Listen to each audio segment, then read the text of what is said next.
ការរក្សាដំណឹងល្អធ្វើឲ្យចិត្តរបស់ខ្ញុំទទួលនូវសេចក្តីអំណរទទួលនូវព្រះគុណហើយធ្វើឲ្យចិត្តរបស់ខ្ញុំហាក់បីដូចជានៅជាមួយនឹងព្រះហស្ថដែរអញ្ចឹងអ្វីដែលខ្ញុំធ្វើដំណឹងល្អធ្វើឲ្យជីវិតរបស់ខ្ញុំមានភាពលូតលាស់ខាងឯព្រលឹងវិញ្ញាណនិងធ្វើខ្ញុំមានរបស់ព្រះគង់នៅជាមួយព្រះវិញ្ញាណផងដែរនេះហើយជាការដែលធ្វើខ្ញុំតែងតែចង់ប្រកាសដំណឹងល្អទៅដល់អ្នកជិតខាងទៅដល់ខ្ញុំឬទៅដល់កន្លែងផ្សេងទៀតដែលខ្ញុំចង់ Tua bondade me seguirá, Senhor.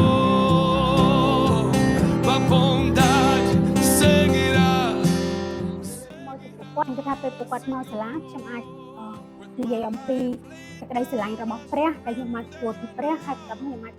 ចែករំលែកក្តីស្រឡាញ់នោះទៅកាន់ពួកគាត់ដូចការផ្សាយដំណឹងល្អអំពីព្រះដែលខ្ញុំមានសេចក្តីអំណរដ៏ធំមួយនៅក្នុងជីវិតរបស់ខ្ញុំនៅពេលដែលខ្ញុំអបគាត់ដូចជាព្រះកំពុងតែអបខ្ញុំបែបនេះដែរពេលដែលនៅជាមួយនឹងពួកគាត់រាល់ថ្ងៃជាមួយដូចជាម្ដាយដែលខ្ញុំជំនួស All my life you have been faithful.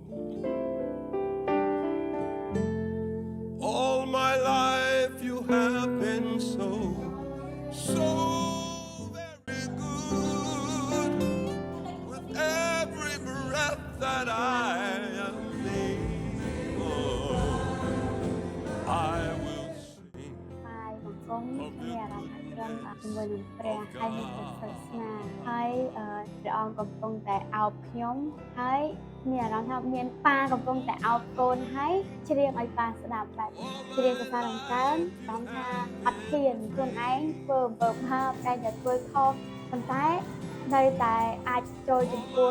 ព្រះអង្គបានហើយនឹងអត់មានព្រះគុណរបស់ព្រះអង្គទេខ្ញុំមិនអាចចូលបានទេពេលខ្លះខ្ញុំអធិដ្ឋានហើយចូលទៅកាន់ព្រះអង្គម្ដងទៀតតែខ្ញុំអាចមានភាពសាសនាជាមួយនឹងព្រះអង្គ